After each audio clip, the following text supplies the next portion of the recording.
നമസ്കാരം. ആത്മഹത്യ ഒന്നിനും പരിഹാരമല്ലെന്ന വാചകം നിത്യേന എന്നോണം നമ്മൾ കേൾക്കുകയും വായിക്കുകയും ഒക്കെ ചെയ്യാറുണ്ട്.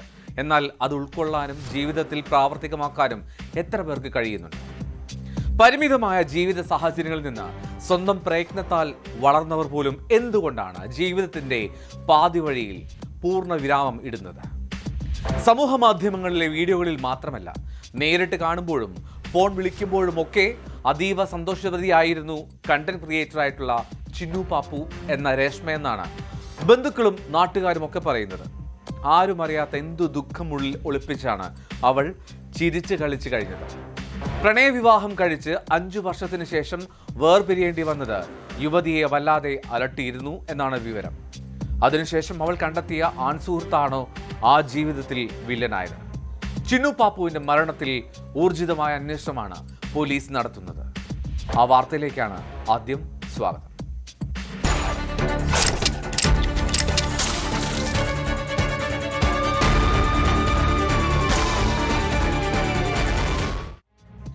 സോഷ്യൽ മീഡിയ ഇൻഫ്ലുവൻസർ രേഷ്മ എന്ന ചിന്നു പാപ്പുവിന്റെ ആത്മഹത്യയിൽ വിശദമായിട്ടുള്ള അന്വേഷണം ആരംഭിച്ചു police.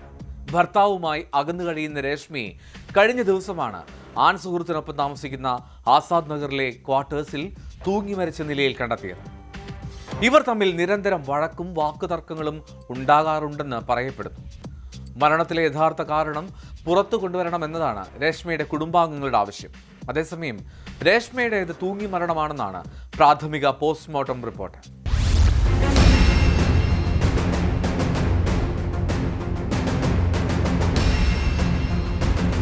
Social media influencer Reshma എന്ന ചിന്നു പാപ്പു ആത്മഹത്യ ചെയ്ത സംഭവത്തിൽ ദുരൂഹത തുടരുകയാണ്.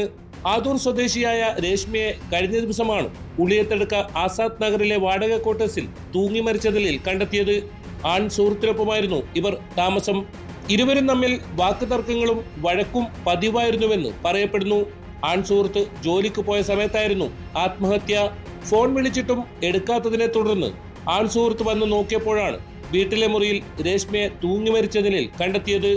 രേഷ്മയുടേത് തൂങ്ങി മരണമെന്നാണ് പ്രാഥമിക പോസ്റ്റ്മോർട്ടം റിപ്പോർട്ട്. കാസർഗോഡ് ജനറൽ ആശുപത്രിയിൽ നടത്തിയ പോസ്റ്റ്മോർട്ടത്തിലാണ് കണ്ടെത്തൽ.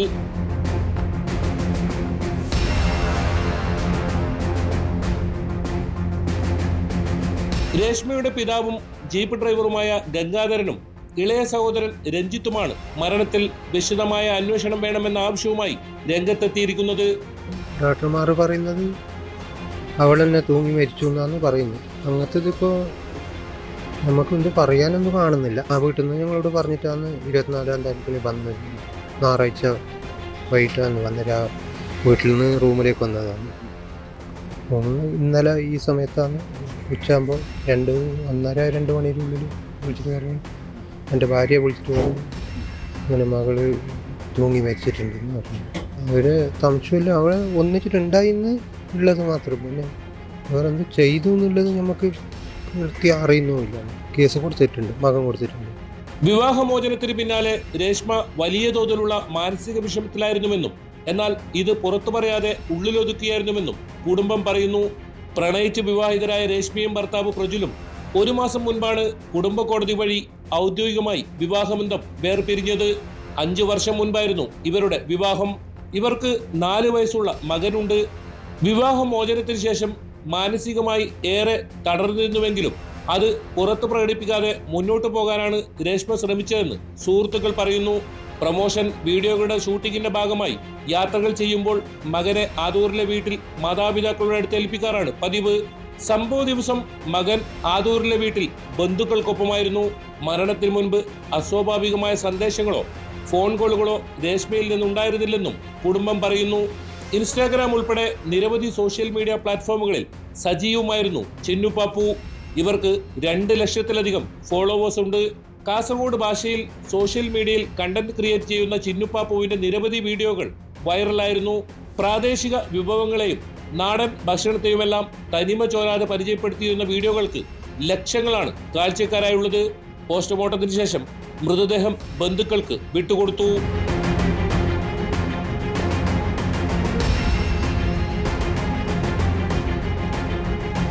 ന്യൂസ് 18 കാസർഗോഡ്.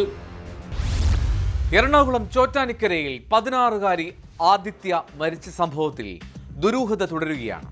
കൊറിയൻ സുഹൃത്ത് മരിച്ചതിൽ മനം നൊന്ത് ജീവനൊടുക്കുന്നു എന്നായിരുന്നു പെൺകുട്ടിയുടെ ആത്മഹത്യാക്കുറിപ്പ്. എന്നാൽ അത് സംബന്ധിച്ച തെളിവുകളൊന്നും കണ്ടെത്താൻ പോലീസിന് കഴിഞ്ഞിട്ടില്ല. അതിനിടെ പോലീസിനെതിരെ വിമർശനവുമായി സ്കൂൾ അധ്യാപകൻ ബിജു KS രംഗത്തെത്തി. പെൺകുട്ടിക്ക് കൊറിയൻ ബന്ധമുണ്ടെന്ന് കരുതുന്നില്ല, പോലീസ് വേണ്ട രീതിയിൽ കേസ് അന്വേഷണം നടത്തുന്നില്ല എന്നും അധ്യാപകൻ ന്യൂസ് 18നോട് പറഞ്ഞു.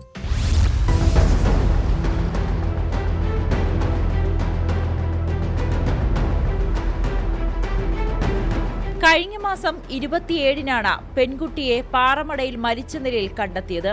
കൊറിയൻ സുഹൃത്തിന്റെ മരണത്തിൽ മനംനൊന്താണ് താൻ ജീവിതം അവസാനിപ്പിക്കുന്നതെന്ന ആദിത്യയുടെ ആത്മഹത്യാക്കുറിപ്പ് മാത്രമാണ് സ്കൂൾ ബാഗിൽ നിന്നും ലഭിച്ചത്. സംഭവത്തിൽ പോലീസ് കൃത്യമായ അന്വേഷണം നടത്തുന്നില്ലെന്നാണ് അധ്യാപകൻ ആരോപിക്കുന്നത്. പെൺകുട്ടിക്ക് കൊറിയൻ ബന്ധമുണ്ടെന്ന് കരുതുന്നില്ല. കുട്ടിയുടെ ഇൻസ്റ്റഗ്രാം അക്കൗണ്ട് പരിശോധിച്ചതിൽ നിന്നും അതാണ് മനസ്സിലായതെന്നും ബിജു KS പറഞ്ഞു. അങ്ങനെ ഒരു സാധ്യത ഇപ്പോൾ കൊറിയയിൽ ഒരാൾ വന്നിട്ട് ഇവിടെ വന്ന് പ്രേമിക്കുക എന്നൊക്കെ പറയുന്നത് ഇമ്പോസിബിൾ ആയിട്ടുള്ള കാര്യമാണ് എന്ന് നമ്മൾ മനസ്സിലാക്കിയിരുന്നു. അപ്പോൾ അതുകൊണ്ട് തന്നെ ഇതിൻ്റെ കൃത്യമായ ഒരു അന്വേഷണം നടക്കണമെന്നും ഇത് കൃത്യമായ രീതിയിൽ അന്വേഷിച്ച് ഇതിൻ്റെ പുറകിൽ ആരാണെന്ന് കണ്ടുപിടിക്കേണ്ടത് വളരെ അത്യാവശ്യമാണെന്നും ഉള്ളതാണ് ഞാനൊക്കെ അന്നെടുത്തൊരു സ്റ്റാൻഡ്. എന്നാൽ ഒരുപാട് കുട്ടികൾ കൊറിയൻ ഭ്രമത്തിൽ വീണിട്ടുണ്ട്. അവർക്കും ബോധവൽക്കരണം നൽകണമെന്നും അധ്യാപകൻ ആവശ്യപ്പെടുന്നു. 15 പേര് ആരായിരുന്നു? അത് ഏതെങ്കിലും തരത്തിലുള്ള കുട്ടികളാണോ, വേറെ ആരെങ്കിലും ആണോ? അപ്പോൾ ഇയാളുടെ ട്രാപ്പിൽ അങ്ങനെ ആരെങ്കിലും പെട്ടുപോയിട്ടുണ്ടോ? അവർക്ക് ഏതെങ്കിലും തരത്തിലുള്ളൊരു സൈക്കോളജിക്കലായിട്ടുള്ള സപ്പോർട്ട് നമ്മൾ കൊടുക്കേണ്ടതുണ്ടോ, അല്ലെങ്കിൽ നിയമപരമായിട്ട് എന്തെങ്കിലും സപ്പോർട്ട് കൊടുക്കുക, അതൊന്നും നമുക്ക് അറിയില്ല. അപ്പോൾ അതുകൊണ്ട് തന്നെയാണ് ഈ കേസ് വളരെ പ്രധാനപ്പെട്ടാണ് എന്ന് നമ്മൾ കരുതുന്നത്. എന്താ കാര്യം എന്ന് വെച്ചാൽ ഇതെല്ലാം ചെറിയ കുട്ടികളായിരിക്കും.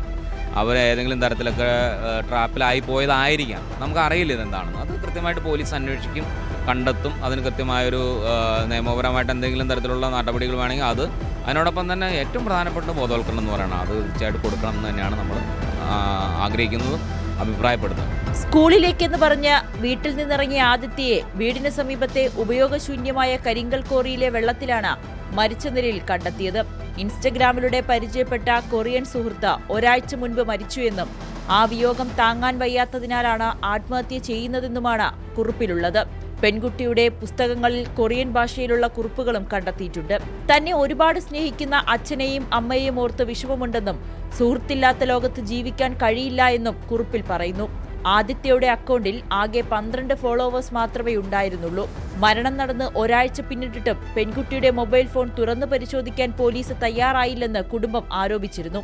എന്നാൽ ഫോൺ തുറന്ന് പരിശോധിച്ചെന്നും കൊറിയൻ സുഹൃത്തിനെ പറ്റി ഒരു തെളിവും ഫോണിലില്ലെന്നും പോലീസ് പറയുന്നു. കുട്ടിയുമായി ബന്ധപ്പെടുന്ന ഇൻസ്റ്റഗ്രാം അക്കൗണ്ട് കണ്ടെത്തി അതിന്റെ ഉറവിടം കണ്ടെത്താൻ സാധിച്ചാൽ മാത്രമേ ഇതിന് പിന്നിൽ ഏതെങ്കിലും തരത്തിലുള്ള ബ്ലാക്ക്മെയിലിംഗോ അല്ലെങ്കിൽ ഓൺലൈൻ ചതിക്കുഴികളോ ഉണ്ടോ എന്ന് വ്യക്തമാകുകയുള്ളൂ.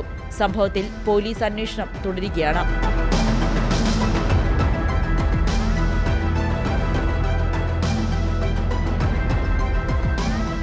ന്യൂസ് 18 കൊച്ചി. ഉത്തർപ്രദേശിലെ ഗാസിയാബാദിൽ 3 സഹോദരിമാർ കെട്ടിടത്തിൽ നിന്ന് ചാടി ആത്മഹത്യ ചെയ്ത സംഭവം രാജ്യത്തെയാകെ നടുക്കിയതാണ്. സംഭവത്തിൽ ഇനിയും ദുരൂഹത നീങ്ങിയിട്ടുമില്ല.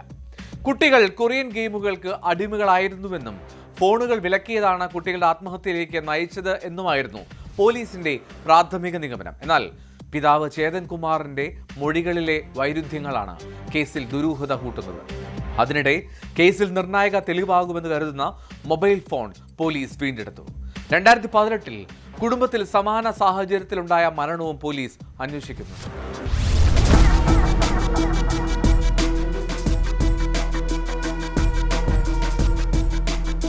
ഫെബ്രുവരി 4-നാണ് ഗാസിയാബാദിലെ റെസിഡൻഷ്യൽ ടൗൺഷിപ്പായ ഭാരത് സിറ്റിയിലെ ഫ്ളാറ്റിന്റെ 9ാം നിലയിൽ നിന്ന് ചാടി നിഷിക, പ്രാച്ചി, പാഖി എന്നീ കുട്ടികൾ ജീവനൊടുക്കിയത്. പെൺകുട്ടികൾ ജീവനൊടുക്കുന്നതിന് 15 ദിവസം മുൻപ് പിതാവ് ചേതൻ കുമാർ വിറ്റ മൊബൈൽ ഫോണാണ് ഷാലിമാർ ഗാർഡനിലെ ഇലക്ട്രോണിക്സ് ഷോപ്പിൽ നിന്ന് പോലീസ് കണ്ടെടുത്തത്. ഫോണിലെ ബ്രൗസിംഗ് ഹിസ്റ്ററി ഉൾപ്പെടെയുള്ള എല്ലാ വിവരങ്ങളും നീക്കം ചെയ്ത നിലയിലാണെന്നും ഇത് വീണ്ടെടുക്കാനായി ഫോൺ ഫോറൻസിക് പരിശോധനയ്ക്ക് അയച്ചതായും പോലീസ് പറഞ്ഞു. മൂത്ത മകൾക്കും രണ്ടാമത്തെ മകൾക്കും 6 മാസം മുൻപാണ് ചേതൻ കുമാർ മൊബൈൽ ഫോണുകൾ വാങ്ങി നൽകിയത്. പെൺകുട്ടികൾ യൂട്യൂബ് ചാനലുകൾ ആരംഭിച്ചതോടെയാണ് ഇവർക്ക് ഫോൺ നൽകിയതെന്നാണ് ചേതൻ കുമാറിന്റെ മൊഴി. എന്നാൽ സാമ്പത്തിക പ്രയാസം കാരണം ഒരു ഫോൺ 3 മാസം മുൻപ് വിറ്റു. ഇതിന് പിന്നാലെയാണ് കുട്ടികൾ മരിക്കുന്നതിന് 15 ദിവസം മുൻപ് രണ്ടാമത്തെ ഫോണും വിറ്റത്. കൊറിയൻ ഓൺലൈൻ ഗെയിമുകളോട് കുട്ടികൾക്ക് അമിതമായ ആസക്തി ഉണ്ടായിരുന്നതായാണ് ചേതൻകുമാർ പോലീസിനോട് പറഞ്ഞത്. ഇവരുടെ മൊബൈൽ ഫോൺ ഉപയോഗം പിതാവ് വിലക്കിയതാണ് കൂട്ട ആത്മഹത്യയിലേക്ക് നയിച്ചതെന്നായിരുന്നു പോലീസിന്റെ പ്രാഥമിക നിഗമനം. കുട്ടികൾ എഴുതിയതെന്ന് കരുതുന്ന ആത്മഹത്യക്കുറിപ്പിലും കൊറിയയോടുള്ള ഇഷ്ടത്തെക്കുറിച്ച് വിശദീകരിച്ചിരുന്നു. അതേസമയം ചേതൻകുമാറിന്റെ ജീവിതം സംബന്ധിച്ചുണ്ടായ കണ്ടെത്തലുകളും ഇയാൾ അടിക്കടി മൊഴി മാറ്റുന്നതുമൊക്കെയാണ് കേസിൽ ദുരൂഹത വർദ്ധിപ്പിക്കുന്നത്.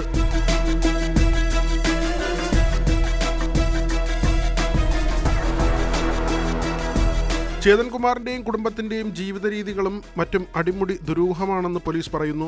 ചേതൻകുമാറിന് 3 ഭാര്യമാരും 5 മക്കളുമുണ്ട്. 3 മുറികളുള്ള ഫ്ളാറ്റിലാണ് കുടുംബം താമസിച്ചിരുന്നതെങ്കിലും ഇവരെല്ലാം ഒരു മുറിയിലാണ് കിടന്നുറങ്ങിയിരുന്നതെന്ന് പോലീസ് പറയുന്നു. ആദ്യ ഭാര്യ സുജാത ഗർഭം ധരിക്കാതിരുന്നപ്പോഴാണ് അവരുടെ സഹോദരി ഹീനയെ വിവാഹം ചെയ്തതെന്നാണ് ചേതൻ പോലീസിന് നൽകിയ മൊഴി. എന്നാൽ ഇത് തെറ്റാണെന്ന് കുട്ടികളുടെ പ്രായം തെളിയിക്കുന്നു. സുജാതയെ 2010-ലാണ് ഇയാൾ വിവാഹം ചെയ്തത്. ഇതിലെ മകളായ നിഷികയ്ക്ക് 16 വയസ്സാണ്. ഹീനയെ 2012-ലും വിവാഹം ചെയ്തു. ഈ ബന്ധത്തിലെ മക്കളായ പ്രാച്ചിക്ക് 14 വയസ്സും ഭക്കിക്ക് 12 വയസ്സുമുണ്ട്. 3-ാം ഭാര്യ ടീനയെ 2023-ലാണ് ചേതൻ വിവാഹം ചെയ്തത്. മുസ്ലിം സമുദായത്തിൽ ജനിച്ച ഇവരെ മതപരിവർത്തനം നടത്തിയായിരുന്നു വിവാഹം. ടീനയുമായുള്ള ബന്ധത്തിൽ 3 വയസ്സുള്ള മകളും സുജാതയിൽ നിഷികയ്ക്ക് പുറമെ മാനസിക വെല്ലുവിളി നേരിടുന്ന ഒരു ആൺകുട്ടിയും ചേതൻകുമാറിനുണ്ട്. സുജാതയുടെയും ഹീനയുടെയും മറ്റൊരു സഹോദരിയായിരുന്ന 16-കാരി ചേതൻകുമാറിന്റെ താമസ സ്ഥലത്ത് വെച്ച് മരിച്ച സംഭവത്തിലും ദുരൂഹതയുണ്ട്. സഹോദരിമാരുടെ വീട്ടിലെത്തിയ 16-കാരി ബാൽക്കണിയിൽ നിന്ന് തുണിയെടുക്കുന്നതിനിടെ കാൽ തെന്നി വീണ് മരിച്ചെന്നാണ് ചേതൻകുമാറും മറ്റുള്ളവരും മൊഴി നൽകിയിരുന്നത്. 2018-ൽ നടന്ന സംഭവത്തിൽ ആരും പരാതി നൽകിയിരുന്നില്ലെന്നും പോലീസ് പറഞ്ഞു. കോവിഡ് ലോക്ക്ഡൌണിന് ശേഷം പെൺകുട്ടികൾക്ക് പുറം ലോകവുമായി കാര്യമായ ബന്ധങ്ങളുണ്ടായിരുന്നില്ല. ഇതിനുശേഷം കുട്ടികൾ സ്കൂളിലും പോയിരുന്നില്ല. തുടർന്നാണ് കൊറിയൻ വിനോദ പരിപാടികളെ ആസ്പദമാക്കി യൂട്യൂബ് ചാനൽ ആരംഭിച്ചത്.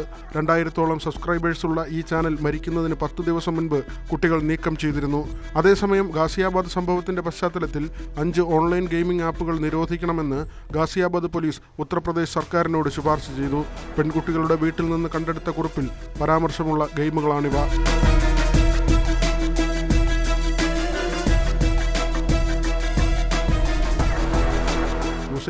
UP. കൊല്ലം പുത്തൂരിൽ ജ്യോതിഷാലയത്തിലെത്തിയ പെൺകുട്ടിയെ ബാധ ഒഴിപ്പിക്കാനെന്ന പേരിൽ പീഡിപ്പിച്ച കേസിൽ മുരാരി തന്ത്രി എന്ന രാജൻ ബാബുവിനെതിരെ ഞെട്ടിക്കുന്ന വിവരങ്ങളാണ് പുറത്തുവരുന്നത്. പൂജാമുറി എന്ന് വിശ്വസിപ്പിച്ച് പെൺകുട്ടിയെ കൊണ്ടുപോയത് കിടപ്പുമുറിയിലേക്കാണെന്നും അവിടെ വെച്ച് കുട്ടിയെ ക്രൂരമായി മർദ്ദിക്കുകയും പീഡിപ്പിക്കുകയും ചെയ്തു എന്നുമാണ് പുറത്തുവരുന്ന വിവരം. സംഭവസ്ഥലത്ത് പോലീസ് നടത്തിയ പരിശോധനയിൽ മുറിക്കുള്ളിൽ രക്തക്കറ കണ്ടെത്തിയിട്ടുണ്ട്. ഇയാൾ സമാനമായിട്ടുള്ള കുറ്റകൃത്യങ്ങൾ നേരത്തെയും ചെയ്തിട്ടുണ്ടോ എന്നും പോലീസ് അന്വേഷിച്ചു വരികയാണ്.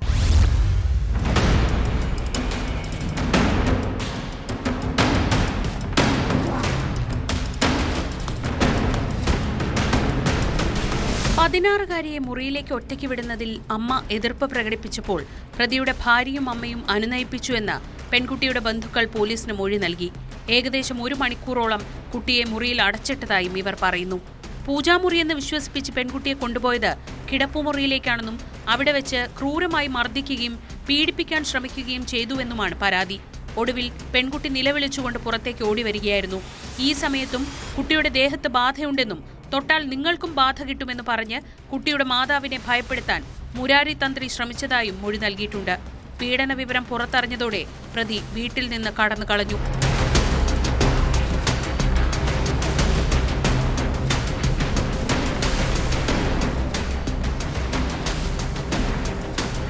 സംഭവസ്ഥലത്ത് പോലീസ് നടത്തിയ പരിശോധനയിൽ മുറിക്കുള്ളിൽ രക്തക്കറ കണ്ടെത്തി. ഇത് ശാസ്ത്രീയ പരിശോധനയ്ക്ക് വിധേയമാക്കും. കേസിൽ അന്വേഷണം പുരോഗമിക്കുകയാണ്. 20 ലക്ഷം രൂപയുടെ പേരിൽ കുടുക്കുകയായിരുന്നു എന്ന ജോത്സ്യന്റെ വാദം പോലീസ് വിശ്വസിച്ചിട്ടില്ല. സാധാരണക്കാരനായ ഒരു ഓട്ടോ ഡ്രൈവറിൽ നിന്നാണ് രാജൻ ബാബുവിന്റെ വളർച്ച തുടങ്ങുന്നത്. കുറച്ചുകാലം കൊണ്ട് മുരാരി തന്ത്രി എന്ന പേര് സ്വീകരിച്ച് ജ്യോതിഷത്തിലേക്കും ആഭിചാര ക്രിയകളിലേക്കും ഇയാൾ കളം മാറ്റി. കൊല്ലം വെണ്ടാറിലെ ഇയാളുടെ മുരാരി ജ്യോതിഷാലയം വെറുമൊരു ഓഫീസായിരുന്നില്ല, മറിച്ച് ആഡംബരവും ഒപ്പം ദുരൂഹതയും നിറഞ്ഞ കേന്ദ്രമായിരുന്നു.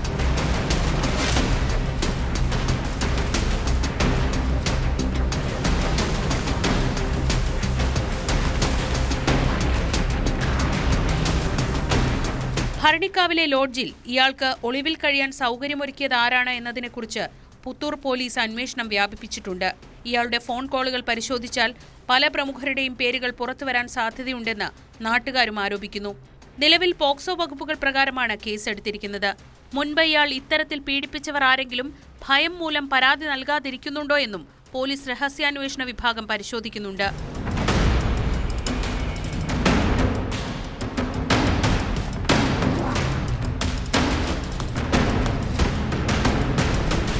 ന്യൂസ് 18 കൊട്ടാരക്കര.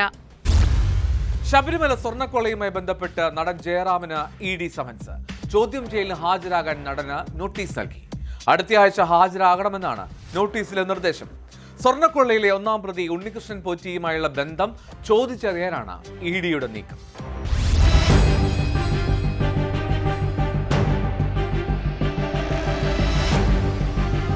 ശബരിമലയിലെ സ്വർണ്ണപ്പാളികൾ ജയറാമന്റെ വീട്ടിലെത്തിച്ച പൂജ ചെയ്യുന്ന ചിത്രം. ശബരിമലയിലെ ഇത്തരം വിശേഷപ്പെട്ട വസ്തുക്കൾ വീട്ടിലെത്തിച്ചാൽ ഐശ്വര്യമുണ്ടാകുമെന്ന് പോറ്റി തന്നെ ധരിപ്പിച്ചുവെന്നും ജയറാം SITക്ക് നൽകിയ മൊഴിയിൽ പറയുന്നു. ജയറാമിനെ സാക്ഷിയെന്ന നിലയിലായിരുന്നു SIT ചോദ്യം ചെയ്തത്. നിർമ്മാണവേളയിൽ ശബരിമലയിലെ കട്ടിളപ്പാളികളും വാതിലുകളും പോറ്റി പല സ്ഥലത്തും കൊണ്ടുപോയി പൂജകളും പ്രാർത്ഥനകളും നടത്തിയിട്ടുണ്ടെന്നും ഇതിന്റെ പേരിൽ പണം വാങ്ങിയെന്നുമായിരുന്നു SITയുടെ കണ്ടെത്തൽ. ഇതിന് പിന്നാലെയാണ് EDയും ചോദ്യം ചെയ്യാനായി ജയറാമിനെ വിളിപ്പിച്ചിരിക്കുന്നത്.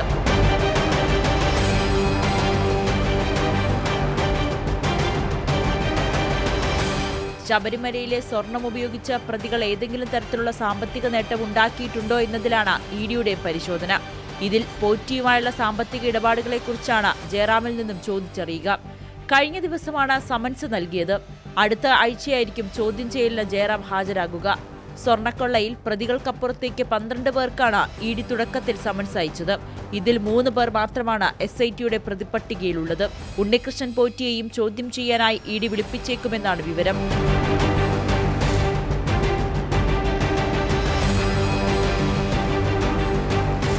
ന്യൂസ് 18 കൊച്ചി. ശബരിമല സ്വർണ്ണക്കൊള്ള കേസിൽ അന്വേഷണം പുതിയ ഘട്ടത്തിലേക്ക്. തന്ത്രി കണ്ഠരര് രാജീവരുടെയും കുടുംബാംഗങ്ങളുടെയും സാമ്പത്തിക ഇടപാടുകൾ പ്രത്യേക അന്വേഷണ സംഘം കോടതിയിൽ തുറന്നുകാട്ടി. ജാമ്യ ഹർജി എതിർത്തുള്ള റിപ്പോർട്ടിൽ വൻ നിക്ഷേപങ്ങളും ദുരൂഹ സാമ്പത്തിക സ്രോതസ്സുകളും SIT ചൂണ്ടിക്കാട്ടിയിട്ടുണ്ട്. തന്ത്രിയുടെ ജാമ്യാപേക്ഷയിൽ കോടതി വാദം കേട്ട ശേഷം വിധി പറയാൻ 18-ാം തീയതിയിലേക്ക് മാറ്റി.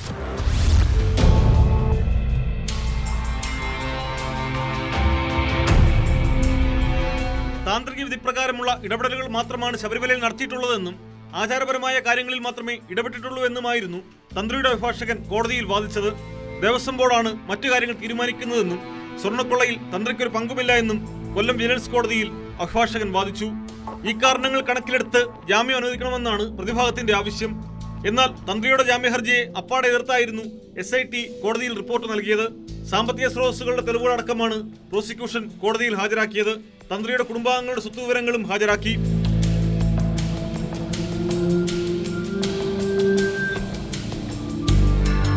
സ്വകാര്യ ധനകാര്യ സ്ഥാപനത്തിൽ തന്ത്രിയുടെ ഭാര്യയുടെ പേരിൽ 62 ലക്ഷം രൂപയുടെയും തന്ത്രിയുടെ പേരിൽ 2.05 കോടി രൂപയുടെയും നിക്ഷേപമുണ്ടെന്ന് SITയുടെ റിപ്പോർട്ടിലുണ്ട്.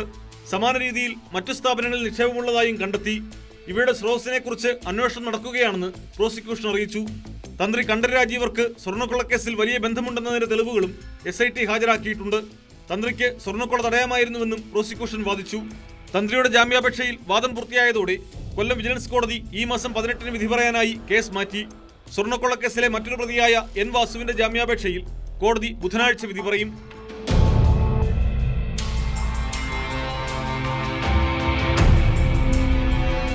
ന്യൂസ് 18 കൊല്ലം. പാലക്കാട് 17-കാരന് നേരെ ബസ്സിൽ ലൈംഗികാതിക്രമം നടത്തിയ കേസിൽ തിരുവേഗപ്പുറ സ്വദേശിക്ക് 3 വർഷം കഠിന തടവും പിഴയും ശിക്ഷ. നെടുങ്ങോട്ടൂർ സ്വദേശിയായിട്ടുള്ള 44 വയസ്സുള്ള സുനിൽ കുമാറിനെയാണ് ശിക്ഷിച്ചത്. പട്ടാമ്പി കോടതിയിലാണ് പ്രതിക്ക് ഈ ശിക്ഷാവിധി.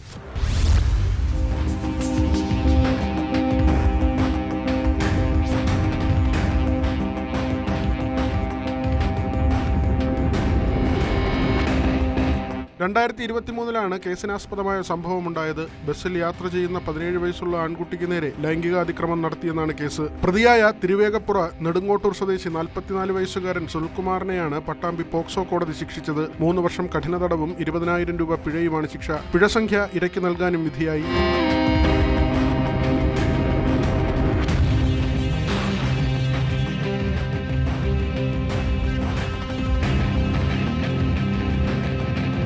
പട്ടാമ്പി പോക്സോ കോടതി ജഡ്ജി ദിനേശൻ പിള്ളയാണ് വിധി പ്രസ്താവിച്ചത്. അന്നത്തെ പട്ടാമ്പി സബ് ഇൻസ്പെക്ടറായിരുന്ന സുഭാഷ്, ASI മണി എന്നിവരാണ് കുറ്റപത്രം സമർപ്പിച്ചത്. കേസിൽ പ്രോസിക്യൂഷന് വേണ്ടി public prosecutor advocate A. Sandeep ഹാജരായി. Chalissery police station assistant sub ഇൻസ്പെക്ടറും പട്ടാമ്പി പോക്സോ കോടതിയിലെ ലൈസൺ ഓഫീസറുമായ S. മഹേശ്വരി പ്രോസിക്യൂഷനെ സഹായിച്ചു. കേസിൽ 15 സാക്ഷികളെയും 70 രേഖകളും ഹാജരാക്കി.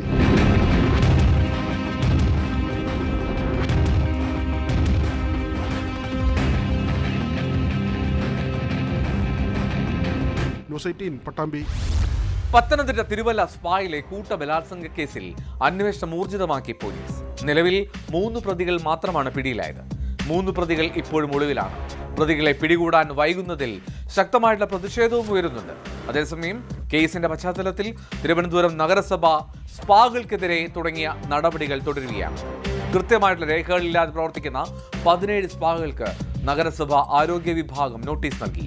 അതിനിടെ സെക്രട്ടേറിയറ്റിന് മുന്നിലെ അടച്ചുപൂട്ടിയ സ്പാ BJP ന്യൂനപക്ഷ മോർച്ച നേതാവിന്റെ പിതാവിന്റെ പേരിലുള്ളതാണെന്ന വിവരവും പുറത്തു വന്നിട്ടുണ്ട്.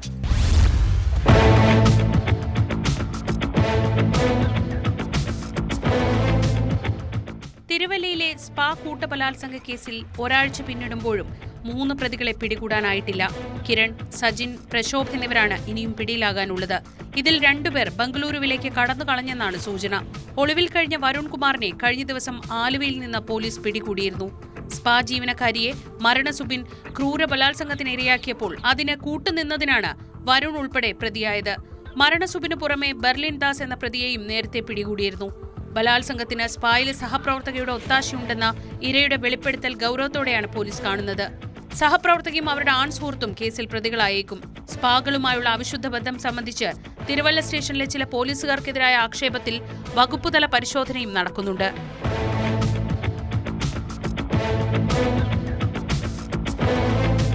അതേസമയം തിരുവനന്തപുരം നഗരത്തിൽ കൃത്യമായ രേഖകളില്ലാതെ പ്രവർത്തിക്കുന്ന 17 സ്പാകൾക്ക് നഗരസഭ ആരോഗ്യ വിഭാഗം നോട്ടീസ് നൽകി. രേഖകൾ ഹാജരാക്കാൻ സാവകാശം നൽകിയിട്ടുണ്ട്. ഹാജരാക്കാത്ത പക്ഷം സ്ഥാപനങ്ങൾ അടച്ചുപൂട്ടും. സ്പാകൾ കേന്ദ്രീകരിച്ചുള്ള പരിശോധന വരും ദിവസങ്ങളിലും തുടരും. 130-ലധികം സ്പാ മസാജ് കേന്ദ്രങ്ങളാണ് കോർപ്പറേഷൻ പരിധിയിലുള്ളത്. സർക്കാർ അംഗീകൃത സർട്ടിഫിക്കറ്റ് ഉള്ളവർക്ക് മാത്രമാകും ഇനി ലൈസൻസ് നൽകുക. അതിനിടെ സെക്രട്ടേറിയറ്റിന് മുന്നിലെ സ്പാ മേയർ VV രാജേഷിന്റെ നിർദ്ദേശപ്രകാരം പരിശോധന നടത്തി അടച്ചുപൂട്ടിച്ചത് ജില്ലയിലെ BJPക്ക് തലവേദനയായി. കോൺഗ്രസ് വിട്ട് BJPയിലെത്തിയ ന്യൂനപക്ഷ മോർച്ച നേതാവിന്റെ പിതാവിന്റെ പേരിലാണ് ഈ സ്പായുടെ ലൈസൻസ്. സ്പായിൽ അനധികൃത പ്രവർത്തനങ്ങൾ ഒന്നും നടന്നിട്ടില്ലെന്നും മേയറെ പരാതിക്കാരി തെറ്റിദ്ധരിപ്പിച്ചു എന്നുമാണ് ഇവരുടെ വാദം. അപമര്യാദയായി പെരുമാറിയെന്ന സംഭവത്തിൽ യുവതി ഇതുവരെ പോലീസിൽ പരാതിപ്പെടാത്തതിനാൽ കേസെടുത്തിട്ടില്ല.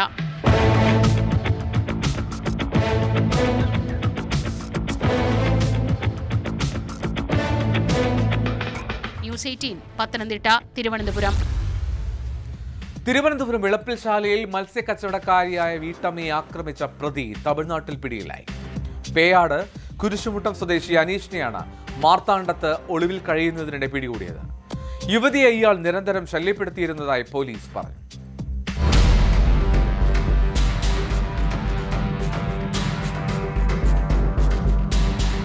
മത്സ്യക്കച്ചവടം നടത്തി ഉപജീവനം നടത്തിയിരുന്ന വീട്ടമ്മയെ കടന്നുപിടിക്കുകയും മർദ്ദിക്കുകയും ചെയ്ത കേസിലെ പ്രതിയെയാണ് വിളപ്പിൽശാല പോലീസ് തമിഴ്നാട്ടിൽ നിന്ന് അറസ്റ്റ് ചെയ്തത്. പേയാട് കുരിശുമുട്ടം സ്വദേശിയാണ് പ്രതിയായ 45-കാരൻ അനീഷ്.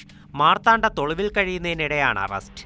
കഴിഞ്ഞ മാസം 16-നാണ് കേസിനാസ്പദമായ സംഭവം. മത്സ്യം വിറ്റ് ലഭിക്കുന്നതിലും കൂടുതൽ പണം നൽകാമെന്നും ഒപ്പം വരണമെന്നും ആവശ്യപ്പെട്ട് അനീഷ് സ്ത്രീയെ ബലമായി ഓട്ടോയിലേക്ക് കയറ്റാൻ ശ്രമിച്ചു. ഇതിന് വിസമ്മതിച്ച സ്ത്രീയെ പ്രതി മർദ്ദിക്കുകയായിരുന്നു.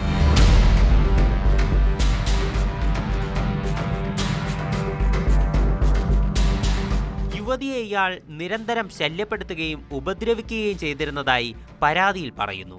പോലീസ് കേസെടുത്തതോടെ പ്രതി ഒളിവിൽ പോയി. പ്രതിയുടെ മൊബൈൽ ഫോൺ കേന്ദ്രീകരിച്ച് അന്വേഷണം നടക്കവേ വിളപ്പിൽശാല SHO സജി GSന് ലഭിച്ച വിവരത്തിന്റെ അടിസ്ഥാനത്തിലാണ് അറസ്റ്റ്. SIമാരായ റാബി, സന്തോഷ്, ഗ്രേഡ് SI ഹരി, CPOമാരായ അനീഷ്, അഖിൽ എന്നിവരടങ്ങിയ സംഘമാണ് മാർത്താണ്ഡത്തിലെ ഒളിത്താവളത്തിൽ നിന്ന് പ്രതിയെ പിടികൂടിയത്. കോടതിയിൽ ഹാജരാക്കിയ പ്രതിയെ റിമാൻഡ് ചെയ്തു.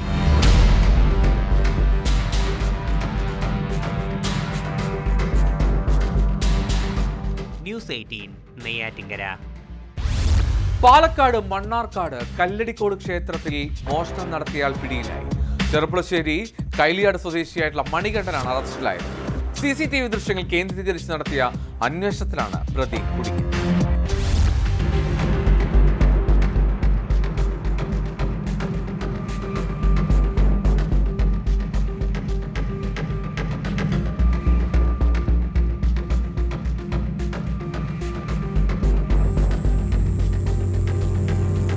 മണ്ണാർക്കാട് കല്ലടിക്കോട് പുലാപ്പറ്റ ചെറുനാലീശ്ശേരി കാവിലാണ് കഴിഞ്ഞ ദിവസം മോഷണം നടന്നത്. മോഷ്ടാവ് 5 ഭണ്ഡാരങ്ങൾ തകർത്ത് പണം അപഹരിച്ചു. ക്ഷേത്രത്തിലെ CCTV ക്യാമറയിൽ കള്ളന്റെ ദൃശ്യങ്ങൾ വ്യക്തമായി പതിഞ്ഞിരുന്നു.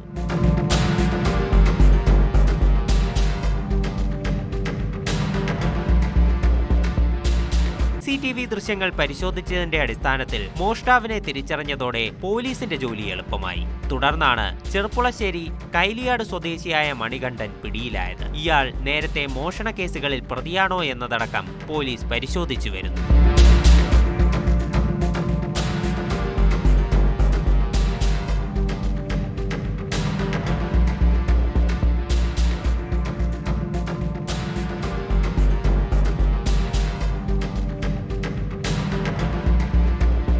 ന്യൂസ് 18 പാലക്കാട്. മലപ്പുറത്തും കണ്ണൂരിലും ലഹരിവേട്ട. ഒഡീഷയിൽ നിന്നും ട്രെയിൻ മാർഗം പയ്യന്നൂരിലേക്ക് കടത്തിക്കൊണ്ടുവന്ന 2 കിലോയിലധികം ഹാഷിഷ് ഓയിലുമായി 2 യുവാക്കൾ പോലീസിന്റെ പിടിയിലായി. മലപ്പുറം തിരൂരിലെ ലേബർ ക്യാമ്പുകളിൽ വീണ്ടും എക്സൈസ് നടത്തിയ റെയ്ഡിൽ 11 കിലോ കഞ്ചാവാണ് പിടികൂടിയത്.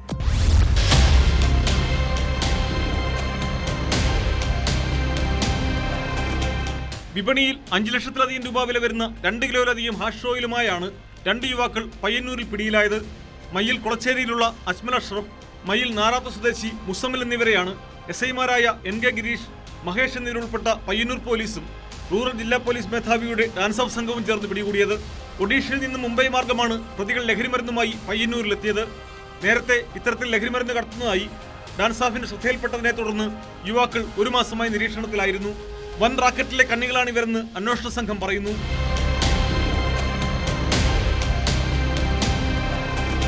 തിരൂരിലെ ഇതര സംസ്ഥാന തൊഴിലാളികളുടെ ക്യാമ്പുകളിൽ റേഞ്ച് എക്സൈസ് ഇൻസ്പെക്ടർ കാർത്തികേയന്റെ നേതൃത്വത്തിലാണ് വീണ്ടും കഞ്ചാവ് വേട്ട നടന്നത്. തിരൂർ വൈലത്തൂരിൽ നിന്നും 11 കിലോ കഞ്ചാവാണ് പിടികൂടിയത്. സംഭവത്തിൽ പശ്ചിമബംഗാൾ സ്വദേശി അഹൂദ് അലി ഖാസിക്കെതിരെ കേസെടുത്തു. ഇയാളെ കഴിഞ്ഞ ദിവസം 1.5 കിലോ കഞ്ചാവുമായി എക്സൈസ് അറസ്റ്റ് ചെയ്തിരുന്നു. പ്രതി ഇപ്പോൾ റിമാൻഡിലാണ്. ഈ കേസിന്റെ ഭാഗമായി നടത്തിയ അന്വേഷണത്തിലാണ് ഇയാൾ താമസിച്ചിരുന്ന മുറിയിൽ നിന്നും കൂടുതൽ കഞ്ചാവ് കണ്ടെത്തിയത്. കഴിഞ്ഞ 2 മാസത്തിനുള്ളിൽ 15ഓളം കേസുകളിലായി 30 കിലോയോളം കഞ്ചാവാണ് തിരൂരിലും പരിസര പ്രദേശങ്ങളിൽ നിന്നും എക്സൈസ് പിടികൂടിയത്. റെയ്ഡിൽ അസിസ്റ്റന്റ് എക്സൈസ് ഇൻസ്പെക്ടർമാരായ MB Muhammad Ali, Prakesh, preventive officer K Muhammad Ali, civil excise officer Kannan എന്നിവരും പങ്കെടുത്തു.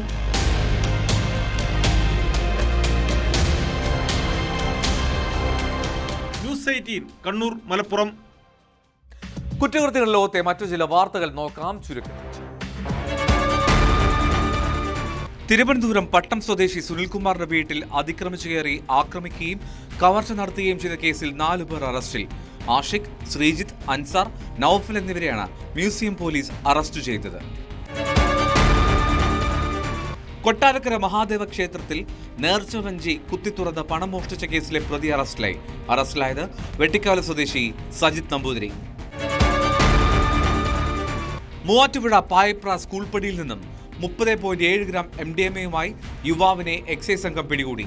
കോതമംഗലം ഇരമല്ലൂർ സ്വദേശി കടങ്ങനാട്ട് സാജിദിനാണ് പിടികൂടിയത്. പട്ടാമ്പി കൊപ്പം നെടുമ്പ്രക്കാട് നിന്ന് വ്യാജ മദ്യവിൽപ്പന പിടികൂടി. 49-കാരൻ സുനിൽകുമാറിനെ പട്ടാമ്പി എക്സൈസ് സംഘം അറസ്റ്റ് ചെയ്തു. മലപ്പുറം കാലിക്കറ്റ് യൂണിവേഴ്സിറ്റിക്ക് സമീപം പൈങ്ങോട്ടൂരിൽ വൻ രാസലഹരി വേട്ട. വീട്ടിൽ നിന്ന് 1 കിലോയോളം MDMA-യും 21 ലക്ഷത്തോളം രൂപയും പിടിച്ചെടുത്തു. ഗ്രഹനാഥനായ അസീസ്, ഭാര്യ കമറുനിസ, കൂട്ടാളിയായ സലാഹുദ്ദീൻ എന്നിവർ അറസ്റ്റിലായി. തിരുവനന്തപുരം ജവഹർ നഗറിലെ 4.5 കോടിയോളം രൂപ വില വരുന്ന വസ്തുവും വീടും വ്യാജരേഖകൾ ചമച്ച് തട്ടിയെടുത്ത കേസിൽ ശാസ്തമംഗലം സബ് രജിസ്ട്രാർ കള്ളിക്കാട് സ്വദേശി KS ലക്ഷ്മി അറസ്റ്റിലായി. വീടും വസ്തുവും വ്യാജരേഖകൾ ഉണ്ടാക്കി തട്ടിയെടുക്കാൻ സഹായിച്ചുവെന്നാണ് കേസ്. 9ാം പ്രതിയായ ലക്ഷ്മിയെ മ്യൂസിയം പോലീസാണ് അറസ്റ്റ് ചെയ്തത്. കേസിൽ പ്രധാന പ്രതിയായ കോൺഗ്രസ് മുൻ നേതാവ് അനന്തപുരി മണികണ്ഠനിൽ നിന്ന് 10 ലക്ഷം രൂപയും മൊബൈൽ ഫോണുകളും കൈക്കൂലിയായി ഇവർ വാങ്ങിയെന്നാണ് പോലീസ് പറയുന്നത്. വിദേശത്ത് താമസിക്കുന്ന ഡോറ എന്ന സ്ത്രീയുടെ ഉടമസ്ഥതയിലുള്ള വീടും 14.5 സെന്റ് സ്ഥലവും വ്യാജ ആധാരം ചമച്ച് പ്രതികൾ കൈക്കലാക്കി എന്നാണ് കേസ്. പോലീസ് പെട്രോൾ വീണ്ടും നാളെ. നമസ്കാരം.